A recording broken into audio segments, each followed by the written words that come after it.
And welcome, off and running. Here we go as the clock hits 0. Welcome to The Last Look, brought to you by Campbell, Cunningham, Taylor, and Hahn. Enjoy life better when you see better. Hit the like and subscribe button. Let's get rolling now. Fill up the chat board. I want to get your thoughts on, I could argue, Tennessee's most impressive win under Josh Heupel, because this wasn't about offense. And it's happened before a couple of times. This was about defense. But this defense, unlike in the other victories they've helped produce, the defense was absolutely dominant. And I don't think there's any question about that. So go ahead and hit that like button now. Caleb Calhoun, I'm joined by him, and we will get to the report card, the turning points of the game, and a lot to the game tonight. I'll go ahead and take a look early at the message board to see who's on there. Brandon, welcome. Hit that like and subscribe button, and we'll get Caleb here in just one moment. But Tennessee, a winner, and why I think this game is so impressive is because I don't think Nico Iamaleava played near his best game. He had a bit of an errant throw that ended up as an interception, and then Nico had a ball tip, probably could have tucked that one. He was hit just as he threw, and next thing you know, Nico has 2 interceptions on the night, but the last one obviously not all of his fault. So let's bring Caleb in here. As Caleb, let's get your thoughts. As I could argue, this was one of Tennessee's most impressive wins under Josh Heupel, because this defense has won some games before for Heupel, but in this particular case, it was a dominant defensive performance that won a game for Heupel. Yeah, this was incredible. I got to be honest. This was microphone problem. You got a little microphone problem. I don't know what's going on with that. If there's anything you can adjust with that, but go ahead. Now, everybody good? We all good? You got you now. Go right ahead. Got you. Go. Okay. Perfect. Sorry about that, guys. Some technical difficulties logging in. Okay, but yes, this was incredible. The defense was the story of the game. They had 2 fourth down stops, forced 3 turnovers on the night. I don't think, and you can correct me on this, David, did they even allow a first down in the second half? Because I'm not so sure they did. And this was an absolute masterclass. And by the way, going into this game, you know, whatever you want to say about NC State, they are kind of the blue-collar team of the ACC. They kind of pride themselves on that. And there was this idea that Tennessee is the finesse team. And out of the blue, Tennessee was the dominant team from the blue-collar standpoint. They dominated the trenches on both sides of the ball, but particularly on the defensive front. And we talk about this a lot. You know, you question, is the secondary better this year or is it not? Ideally, you don't want your secondary to ever have the opportunity to show whether or not they're good, because you want to be so dominant up front, and that's exactly what the defense did in this game. And I mean, yeah, if you just look at the score and see 51-10, you think, oh, typical Josh Heupel, typical Tennessee team. But then you go watch the game and you're like, oh my gosh, I mean, NC State, Tennessee looked like Tennessee won the way Georgia wins games in this situation. In some ways, yes. I still think Tennessee defensively does some different things to take advantage of speed, where Georgia, I still think, is a little notch up in talent-wise. So I see what you're saying there. This is a game that, when we look back at Nico's best and worst games, this might be one of his worst games statistically, even though he ended up playing, I will get to your grade in a little bit, but I think above average for the night. I think that he was off a little bit. He not only threw the interception when he aired out that ball over the middle, he also missed the little out route to Squirrel White that would have been a first down in the red zone, may have even been a touchdown. So I don't think his accuracy was particularly on. Everybody has an off night, but he's able to offset that with the ability for Tennessee's ability to run the game, and then his ability to run and read runs as he did on the fake handoff. And I think that he has that confidence and that calm to overcome a game where some redshirt freshmen after throwing 2 balls that were just off target, might have just been and not played well the rest of the game. That wasn't the case. He threw a couple of dimes in the final 3 quarters.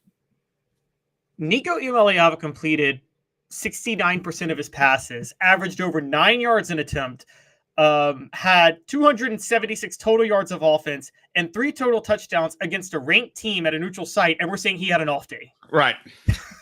I mean, and I wrote that in my column. I said, if that's his worst game, then then Tennessee's going to play for a championship. And so it's kind of all about Nico. I think that's been the focus in the offseason. But tonight drives home what Josh Heupel continually said, and we joked about how he walked it back a little bit maybe in the first week against Chattanooga. But this is Tennessee's deepest, best roster, and I don't think there's any question about that now. Hit like and subscribe. We're going to get to the comments. I mean, I don't even believe there's a debate for that now, but I want to get your thoughts as I remind you, the program, The Last Look, as we wrap up every Tennessee game, brought to you by Doctors Campbell, Cunningham, Taylor, and Hahn with Caleb Calhoun. I'm Dave Hooker. So let me ask you this, Caleb. Tennessee's depth, is it their greatest strength? Because Josh Heupel told you this was his best roster during the entire offseason. Is to visit cctis.com. The information you need is easy to access, and setting an appointment is as simple as clicking the tab. Doctors Campbell, Cunningham, Taylor, and Hahn, and Eye Care Optical at cctis.com. Simply the best. Any doubt to you, this is by far the deepest team that Tennessee's had, and the comparison was made by Jimmy Himes, and I think he himself would have said it was a conservative approach, but comparing them to the 2022 team, I think this team's much, much deeper. Significantly so. And I mean, just look at, again, and it always shows first in the trenches and the defensive line. And I mean, Tennessee's got, look, we got to start talking about this. They got they got a top 5 defensive line or defensive front in college football. And I'll go so far as to say, based off all the football I have watched, and you might notice I never made this claim last week because it was Chattanooga and I hadn't seen enough football. I didn't totally believe in Notre Dame, for instance. I was right on that. I think this is a top 5 football team based off my eye. And sometimes it's right, sometimes it's wrong, but this looks like a top 5 football team to me.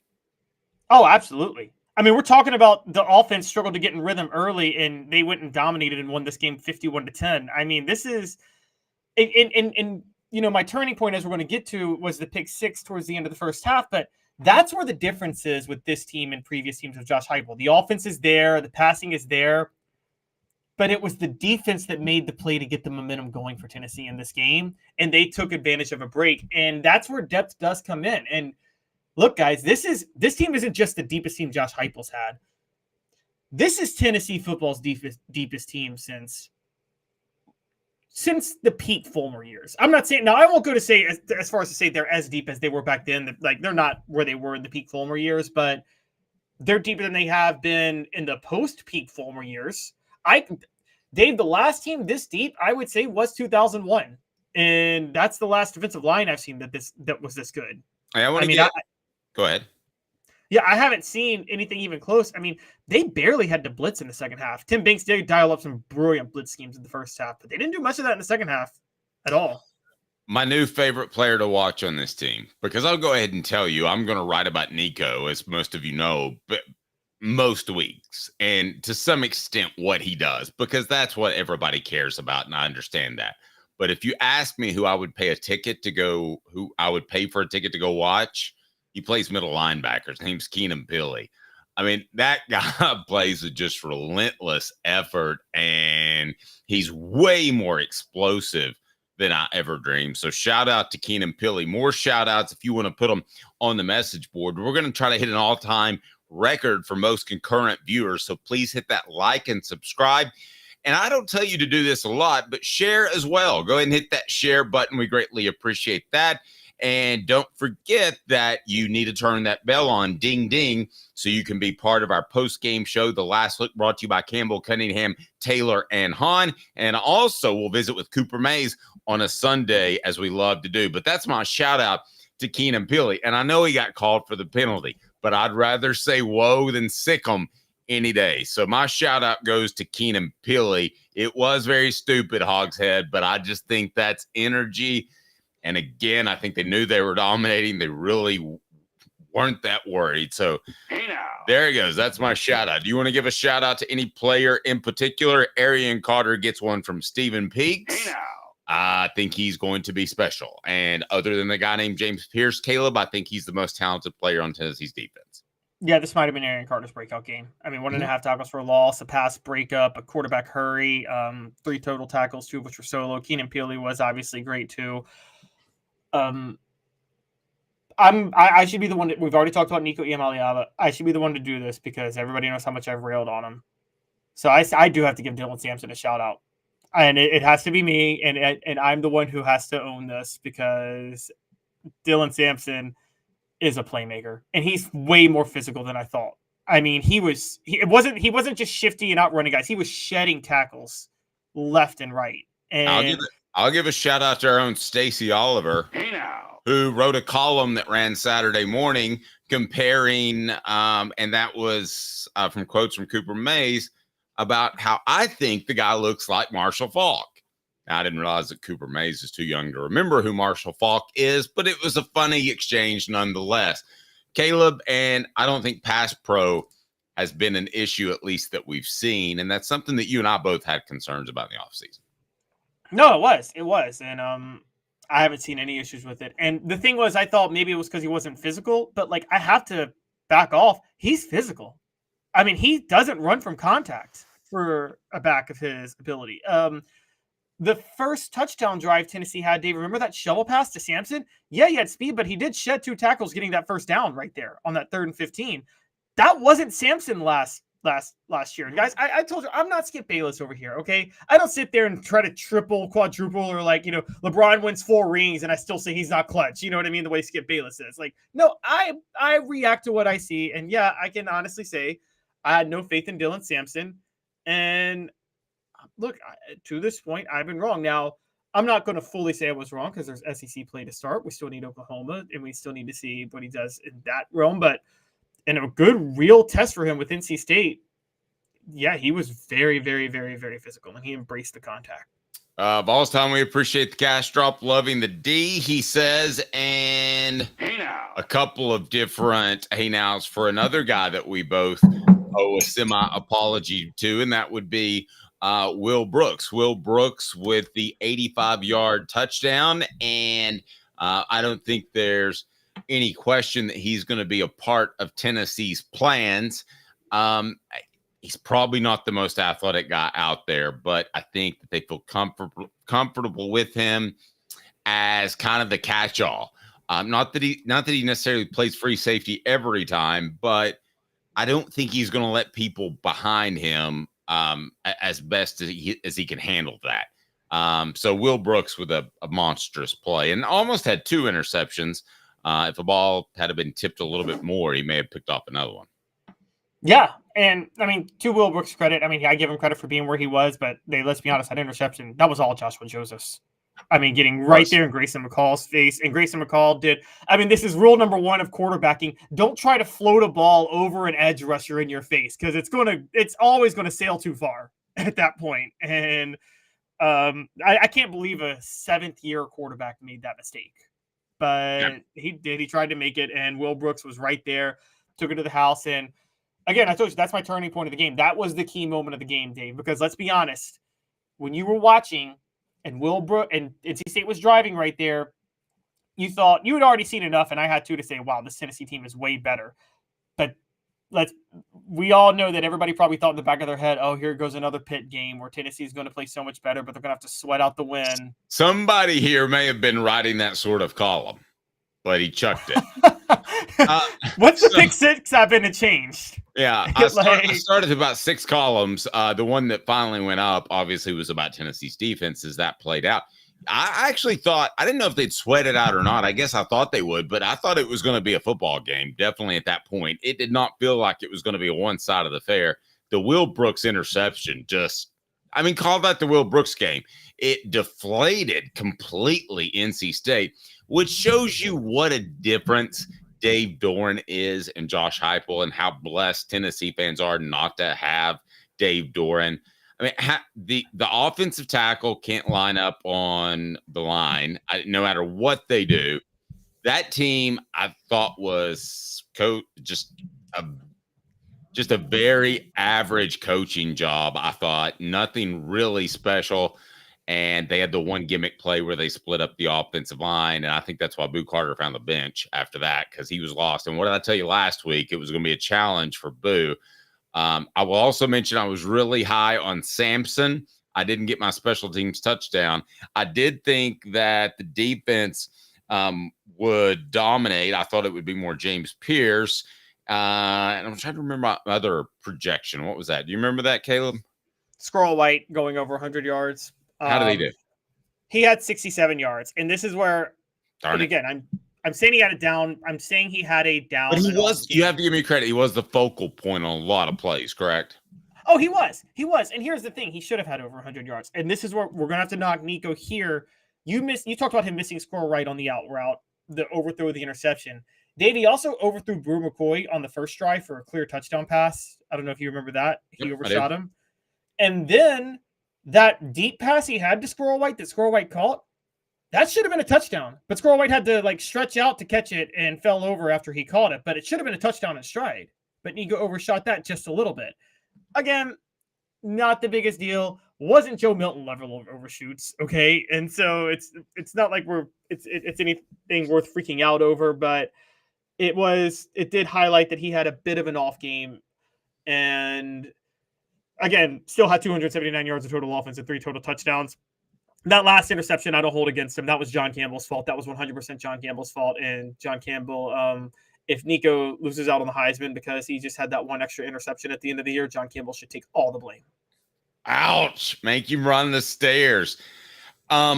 We both think that Josh Heupel is innovative, right? But we say innovative with his offense. What if Josh Heupel's smart enough to be innovative with his plan on defense? And I've thought for a long time with all these offenses that there is always a cycle. Just like the 3-4 to the 4-3, the 4-3, you will eventually see defenses come around. Now, I don't know because of the rules that they're ever going to get big and push people around. But what if a deep, quick defense, of course, everybody wants one, but you put that premium there. What if that's how he's innovative? A quick 30 seconds from our good friends at Campbell, Cunningham, Taylor, and Hahn. Look at me. I don't have to wear contacts because I have LASIK. This is the last look brought to you by Campbell, Cunningham, Taylor, and Hahn. We wrap up Tennessee's victory over NC State. We're going to be with you for a while. Give me 30 seconds to tell you about Campbell, Cunningham, Taylor, and Hahn. Coop here. And then we'll get to Cooper Mace. To visit cctis.com. The information you need is easy to access, and setting an appointment is as simple as clicking the tab. Doctors Campbell, Cunningham, Taylor, and Hahn, and Eye Care Optical at cctis.com. Simply the best. All right, so let's get back to your turning point before we get to 4 downs. Your turning point, Caleb, was the Will Brooks pick 6. That was a tough one to top for sure. Yeah, most important play of the game. Again, turned it from what could have been a sweated out Pitt style 2022 game to just an all out blowout. And if anybody has questions about whether or not this team is better than the 2022 team now, just look at this game, because this was their Pitt game. And look at just how much more dominant they were. Yeah, I think this team is, I think it's considerably better than the 2022 team. With the exception of, we know what Tennessee got at quarterback. I think we're going to get great play out of Nico, but we don't 100% know that. And the errant throw does make me a 1% out of 100 concern, but not a big deal. I think that. But Hendon Hooker missed on some of those errant throws too. Remember? You're absolutely right. I'm talking about the most minuscule of concern. Going through to see who else needs a shout out before we get to 4 downs. Definitely, Steve says, I like Nico didn't play a great game and we won big time against a ranked team. Think about the 3 of those things. If I would have told you let's say 3 years ago, that Tennessee would beat a ranked team, not at home, and beat them thoroughly, and they would have the star young quarterback in the nation, and he would just play okay. You'd probably be okay with that. Let's get to 4 downs, where we'll talk about Caleb's report card. That's online. More to come. If you're watching live, I want to remind you that we'll have Jimmy Hamm's column up here very shortly, and more from me, Dave Hooker. With Caleb Calhoun, I'm Dave Hooker. It's 4 downs right now. It's brought to you by Campbell, Cunningham, Taylor, and Hahn. The Last Look brought to you by Doctors Campbell, Cunningham, Taylor, and Hahn. 4 downs. 4 questions. 4 answers. The Dave Hooker Show. 4 downs. A presentation of OffTheHookSports.com. Have you hit like or subscribe now? We would greatly appreciate that. Please share. Let's try to set a record to see the most people we can get in here at one time. And we'll continue to throw shout outs out there for the Vols that you think made a fantastic play against NC State and a one-sided win. Now, what was your game pick before we get to 4 downs, Caleb, your score? I didn't have a score, but I went on my gambling, and my gambling it hit. And I did a parlay, and I did Tennessee wins, and the game hits the over. Thank God Josh Heupel leaves his starters in late, because that last touchdown to Holden Stays pushed the game to over 61 total points, and the over-under was 60.5. What was my score? Do you remember that? 56-17. Yeah. Pretty hot. I'm pretty hot. All right, here we go. Coop here. First down. You got the report card up, Caleb. Which was the highest? I don't have the report card up. That's coming Monday. No, it's my takeaways that are up. Takeaways. I'm sorry. You've got takeaways up. I completely misspoke. You've got takeaways. Let's start with those right now. As my column I just saw popped up about the defense, but the takeaways, let's get to those 5 takeaways. Now, you start with defense can win Tennessee football games. I don't think there's any doubt about that. As a matter of fact, based off what I've seen, I don't think there is an elite offense in the nation. Let's say like Tennessee was 2 years ago, or some of the great offenses that we've seen. I don't think there's one of those in the SEC. Georgia may prove to that. They beat people ugly, but I don't know that there's a team out there. If Tennessee plays its best, they won't be in and possibly win that football game.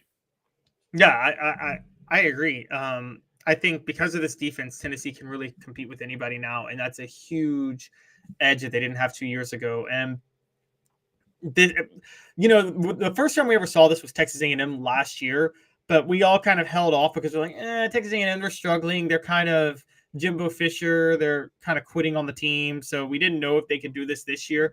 And the defense, I haven't seen a Heupel team. I've seen Heupel win plenty of blowouts, not ones where the defense turned it into a blowout, and they did it in this game. And guys, I want to send a shout out to Dave before we, I'm not just because he's because I'm his co-host and we work together, but Dave 2 years ago, right after the South Carolina game, before we knew about the Connor Stallion stealing the signs, wrote a column telling every Tennessee fan, y'all need to chill out on wanting to fire Tim Banks because you don't know what you have and you don't know what would happen to this defense if you got rid of Tim Banks. How many of y'all still want Tim Banks gone? Because I think he's one of the best defensive coordinators in the country. I'm just going to be honest. I think there's a reason they went and got William Inge. I was thinking about that today. I wouldn't be surprised if Tim Banks is a head coach next year somewhere. I agree. I mean, Inge has a lot of experience. He could step into that role. You're right. That's a great point. I mean, Tim Banks has been a team player that has been complementary to Heupel's offense, and now he's got a defense that can win games for Heupel, and the team is not even built to do that. That's incredible. No, I agree, and it's in some ways it's as innovative as Tennessee's offense because you just don't get the same look over and over. I mean, the fact that a guy like James Pierce, you're willing to take the risk to drop him into pass coverage because you feel so good about your defensive line. I mean, most coaches don't have the guts to do that. And even though he gave me a hard time at Media Day a couple of weeks ago, I still think he's a great coach. So I know you're watching, and I appreciate that. And it's T-Lander, not Tellender. All right, he pointed that out. All right, what down is next? That'd be second, right, Coop? Cooper Mays here. Second down. All right, Coop. That leads us to what, Caleb Calhoun? The run game dominated the day. The run game carried the offense. And Heupel's run game always carries the offense, but it was even bigger in this one. I mean, Dylan Sampson had 20 carries for 132 yards. Deshaun Bishop was effective. That's another one I might need to back off of, talking about Deshaun Bishop, because he was playing very well. And Nico Iamaleava, huge part of the run game. I mean, he's not supposed to be like Hendon Hooker or Joe Milton, or particularly Hendon Hooker, because Joe Milton didn't run when he should have. He's a drop back passer who is mobile and can run. But if he had 65 yards rushing and a 31-yard touchdown, I mean, he's a really good runner, and he's not afraid to do it either. And that's a big, huge plus for Tennessee. Now, and they do it at the right times. I don't like seeing him get hit more than 3 or 4 times a game. Is that fair? No, I agree. I totally agree. I don't either. But you have to remember this. It's a little skewed. 2 of Nico Iamaleava's 3 games as a starter so far have been against 3-3-5 defenses. He's not going to be seeing those all year. Or, that those are rarities, and he just happened to run against 2 of 3 of them. Okay. Poll question is up now. Tennessee should be blank in the AP poll. 1 through 5, 6 through 10, 11 through 15. What down, Coop? Tennessee center Cooper Mays here. 3rd down. Thank you, Coop. All right, what's your next point you want to get to, Caleb? As I remind everybody that Cooper Mays says... Cooper Mays here. Hit like and subscribe. Please share as well. What do you got, Caleb? Now, remember, we have 5, so I still have 3 takeaways and only 2 more down, so you're going to have to Colorado this. My Colorado, and I just wouldn't show up. I know, right? If maybe Dion... It would be... I would think be Dion Dave in your picture. Boy, that's... You think Colorado could have been in this game if Dion got a 5th down every drive? I guarantee you would have thrown it. That's true, probably. All right, so on... for 3rd down, I'm going to say we already talked about this, but Nico Iamaleava is human. That's 3rd down. He's human. Found out. And that's a very good way to put it. He wasn't bad. I mean, if you got that the rest of the year, you probably win. Georgia might make you pay for the interception and settling for a field goal in the red zone. But other than them, I think you probably win every game with a game like that. I agree. This is why I think he's perfectly happy. And by the way, Hendon Hooker was just as sloppy against Pitt 2 years ago. Probably even more so now that I look back. I mean, it wasn't all on him what happened in that game, but still. So, yeah, no, Nico Iamaleava is human. Missed a couple of throws. And we're still talking about that when he completed 69% of his passes, had 276 yards of total offense, and had 3 total touchdowns. But, yes, he's human. All right, here we go. And then we're going to break down the top 10, and I'm going to tell you where I think Tennessee should be ranked. But wait, let's stick on 3rd down real quick, because one of my takeaways is coming. I'm just teasing it forward. All right, what's next, Scoop? Tennessee center. No. Nope. 3rd down. Okay. Cooper Mays here. 2nd down. All right. Wait, no, you were right. You had it on 3rd down. I was saying don't go to 4th down. Oh, okay. So sorry. Tennessee center Cooper Mays here. 3rd down. We're staying on 3rd down. Sorry. Okay. My OCD is kicking in. I apologize, Dave. I'm screwing you over badly. But since we're talking Nico, I think on the same down, we should talk a bit about what was part of the passing game, which was the tight ends for the Stars. And Ethan Davis, we knew about him, but Miles Gisselman and Holden Stays are there too. And Tennessee can go truly 3 deep at tight end now. Hey, true. And I want to explain something to people real quick that aren't around the business as much. So these TV guys, they want to know a little bit more than your daily reporter guys. So they'll find out what the daily reporters guys have, but then they have their own, like with the network, they have their own meeting with Josh Heupel. And there's always one insightful quote drop during a game if you listen closely. And the one was that I haven't heard Josh Heupel say publicly and sounded a little bit boastful and not like him. But Kirk Herbstreit said, we have a good set of tight ends. We're really tough to beat. That was what Josh Heupel told him. So while you and I think the problems last year were basically about Joe Milton, now other people, if they want to blame Joey Halzle and all this, maybe Tennessee didn't have as good a tight ends as we thought they did last year. They didn't. Well, Or they do this year. Maybe that's a better way to put it. Yeah, they have rare athletes at tight end this year. They were good. They were fine at tight end. They had McCall and Castles and Jacob Warren last year. That's exactly what they needed. That was as good as Princeton Fant and Jacob Warren. I think they have rare athletes this year. It's still coming down to Nico, but they still have more Even Davis, I think, is a rare breed at tight end. All right, so are we going to fourth down? Yeah, we'll go to fourth down here. Boom. All SEC center Cooper Mays here. Fourth down. All right, what do you got? Got to clean up the penalties. 7 penalties, 70 yards. You can't have that. And you had John Campbell get very chippy after a play. And then you had Keenan Peely, but that was a little late. But that was a little late in the game, to be fair. But you also had a beautiful touchdown pass by Nico waved off because of an eligible receiver downfield. And I know there's a downfield blocking. I know they don't call that as much. That was a bad call. In the NFL, that's a good call. In college football, you get 3 yards. He was not close. That was a bad call. Yeah, but what are you? And I'm gonna differ with you on this. I like the fiery penalties. I don't have a problem. Now they can't go overboard. You don't want to be Miami of the 1980s. But I'm gonna differ with you on this. I thought they played a clean game in terms of no fundamental errors. You would give them that, right? Yeah, yes, and actually that was better than last week where they did have a few fundamental errors. But I didn't like the Campbell penalty. That wasn't early in the game, and they're trying to get their first touchdown drive, and you don't want to kill a drive in that moment with a penalty like that. That was my issue with it. You're right, Keenan Peely, you want to set a tone, do it. But Campbell doing that, because you don't want to block somebody all the way out of bounds and then draw a penalty and shove him. And if it wasn't for a late hit on Nico, that should have also been called. I first thought that penalty was Campbell was fighting on behalf of Nico because I thought Nico got hit late out of bounds and that should have been called. I thought you did too. But they didn't call it. And then I went and looked at the replay and Campbell didn't even see that. So he just started a fight just to start a fight. And I'm like, you're driving. You don't. I get it what you say on defense, Dave. Maybe so, but you don't want to kill drives on offense like that. I kind of agree. Thank you, Hoghead. I do appreciate that. That's very too nice. You said I may be too old school, but I didn't like Nico being in that last series or trying that field goal. Hey, I'll tell you what, I'll roll with both of those. In particular, the Nico being in there a little bit late. The late field goal, did you think that was too late? You're kind of in a weird position. Are you supposed to punt it or go for it, or what are you supposed to do? No, I think this is the thing. They were just running their offense with their backups in.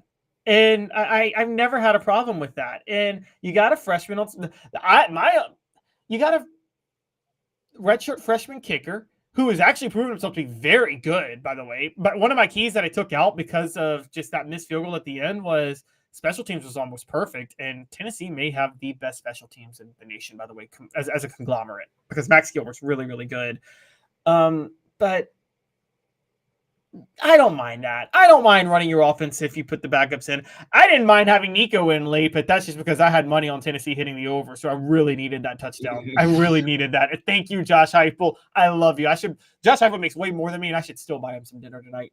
There you go. Sounds like he had a good one. So I want to what else do we want to get to? I want to get to my predictions because I'm going to be real forthright and honest with you. And I'm going to tell you what I thought would happen in the game. Was I right or was I wrong? So if you could pull those up, that would probably help me because I got a lot of things open here as I want to go through some of Tennessee's final stats as well. So do you have that handy by chance, Caleb? Trying to pull it up right now. Your bowl predictions yes. from the game. Yes. Let's see. Because there was one I almost got and you would have been blown away. But as he pulls that up, let's take a look at again.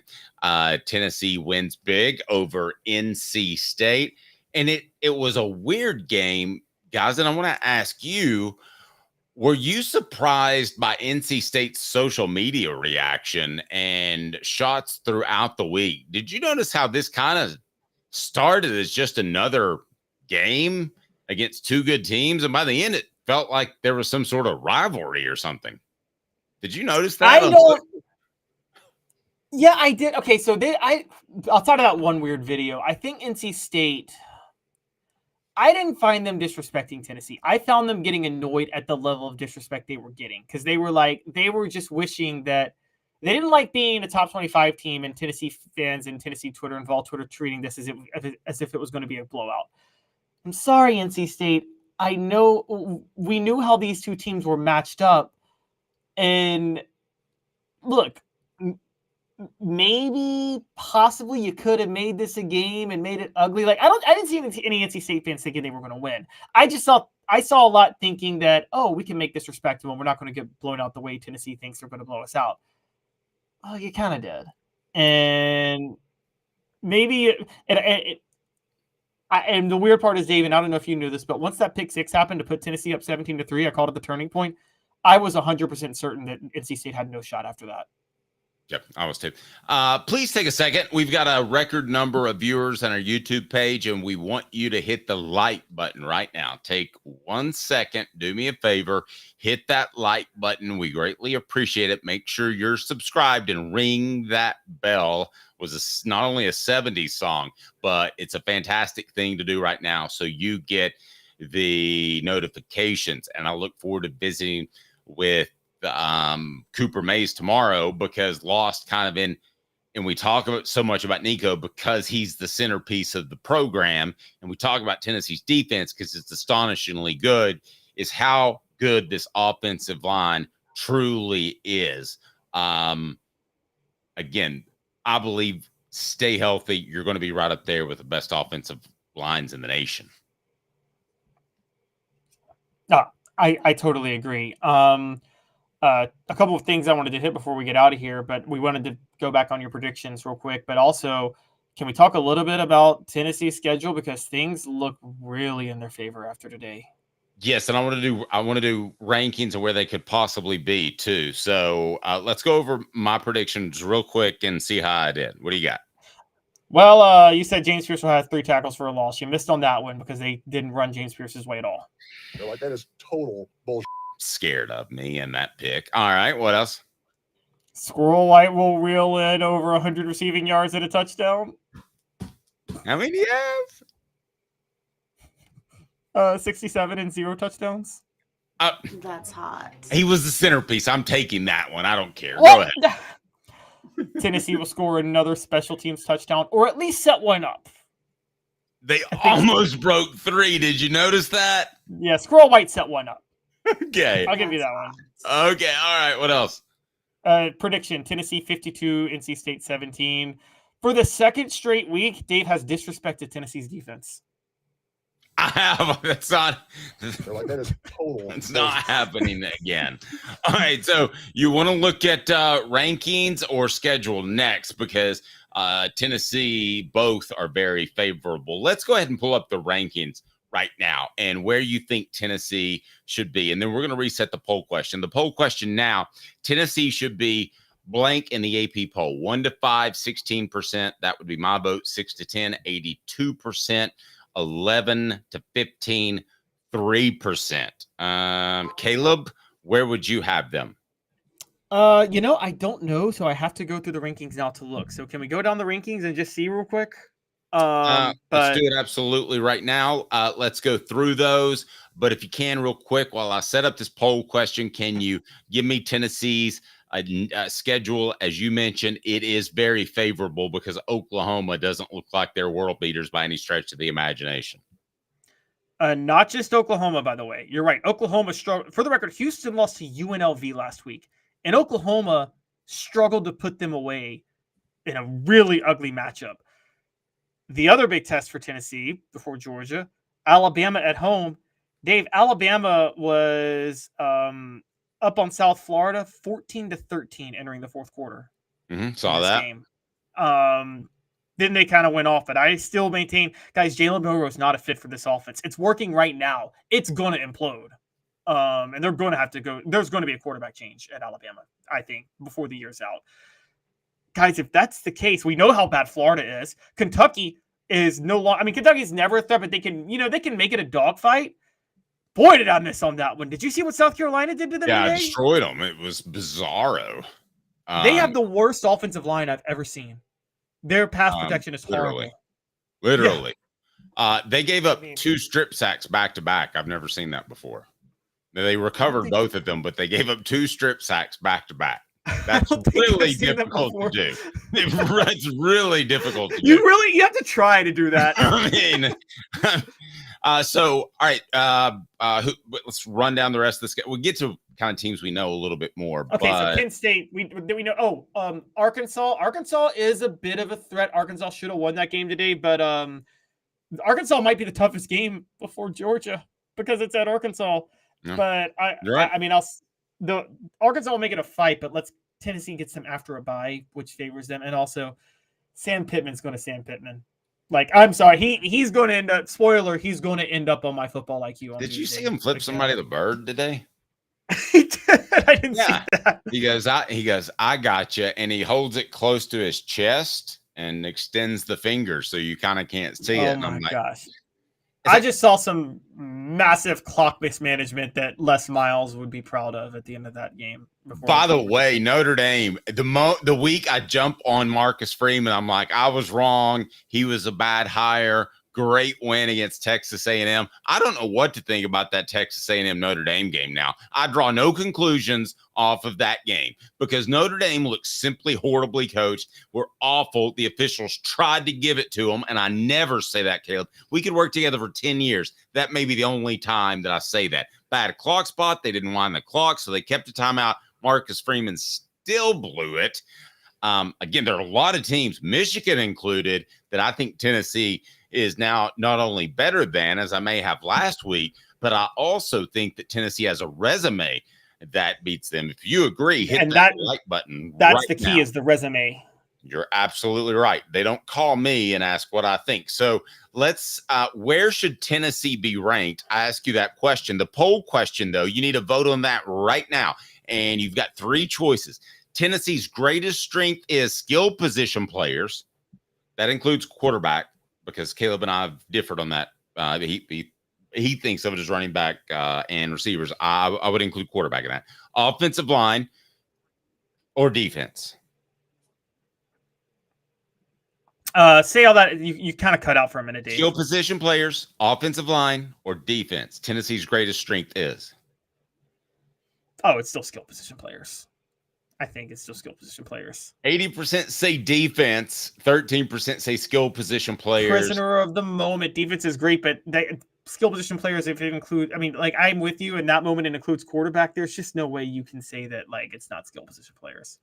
I think it's defense, so I am going to say that. But let me also say this: are you concerned at all that Tennessee doesn't have maybe a deep threat? They got guys that can get downfield once they get the ball. We saw that with Dante Thornton, who just kind of disappeared. But Brew McCoy isn't like that exactly to me. I totally disagree with you on this. They absolutely have deep threats. Dante Thornton and Squirrel White are deep threats. Okay.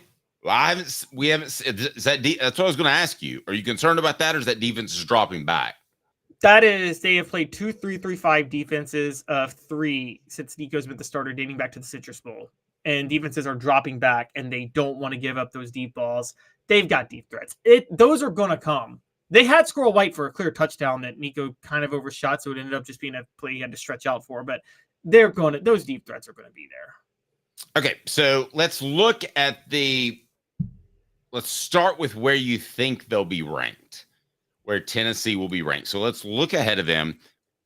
Pardon me. The teams that I would think that any AP voter would have to vote Tennessee above would be the following teams: Notre Dame, that are currently ahead of Tennessee. Currently ahead of Tennessee. Okay. Notre Dame. As far as definitely Michigan. Who else? Oh, Penn State. The way they struggle with Bowling Green today, you could not be a serious person and not put Tennessee ahead of Penn State. I'm fine with that. Who else? Those are the 3. So that would be at 11. I would say, guys on the message board, help me out today. Was it Utah who struggled today? I could be wrong with that, but I believe Utah struggled. They're ahead of Tennessee in the AP poll right now. I'm pulling up. Yeah, Utah 23-12 over Baylor. Baylor, and Baylor's not a good team. So yeah, they should be ahead of Utah, which should put them in the top 10. They're ahead of USC and Miami already in the coaches poll, which would put them to number 8. Well, we don't count the coaches poll because that's the sports information poll. Okay. They should have been ahead of Oregon last week. Okay, Oregon, Right. I mean, struggling with Idaho is just absolutely ridiculous that Oregon could stay ahead of anybody after that. But I think now with a quality win on their resume, and look, by the way, Boise State's beating Oregon 20-14 right now in the third quarter. So they might end up being ahead of Oregon. I'm calling it. They should be ahead of Oregon, period. I think so too. I'm going to say 10. They should be 10. See, I'm going like 7, 6.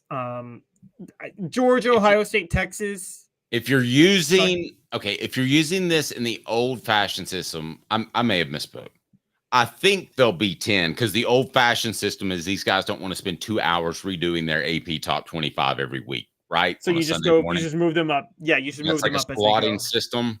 I mean, really, week 0, week 1, week 2 should be vastly different, right? Because we don't know what to pull off that Texas A&M Notre Dame game. I don't know if they're both bad. I don't know what to think. So I really need another week to have a good feel. So it should be incredibly volatile until first month of the season almost. So do I think Tennessee should be about 5?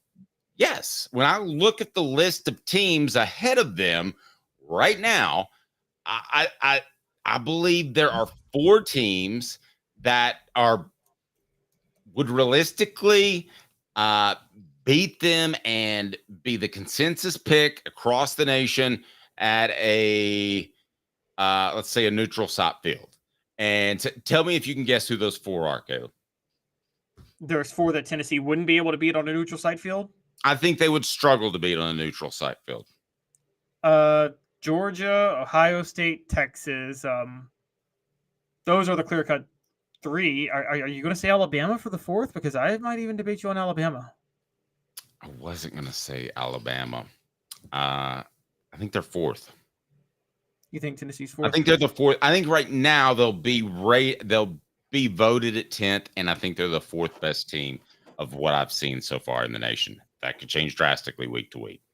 All right, I think No, I don't think it's crazy. But I'm breaking with you. I think they're going to be like 9th or 8th. I think the voters, maybe I'm a little higher on them, but I think after seeing, because it wasn't just that they beat NC State and Penn State struggled with Bowling Green or that they beat some lower level team. They blew out a Power 5 team that was ranked in the top 25, and Penn State struggled with a lower level team. Oregon is struggling. Notre Dame lost. Michigan lost. There's absolutely no way you could seriously look at Tennessee right now and not think that they are at minimum number 8 in the country. Agreed. And so I think, and even based on this method, the best analogy which you bring up, the way the AP poll works, it's actually like a NASCAR race with after the qualifying results.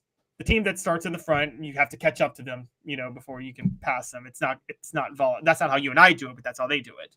And right. I think that, Tennessee should be 9 or 8, but in terms of like power rankings and playing, 4. I mean, I think they should be ahead of Ole Miss. Ole Miss has beaten 2 Group of 5 schools. That doesn't count for anything for me. Same with Missouri, who is number 9. I don't understand how you could.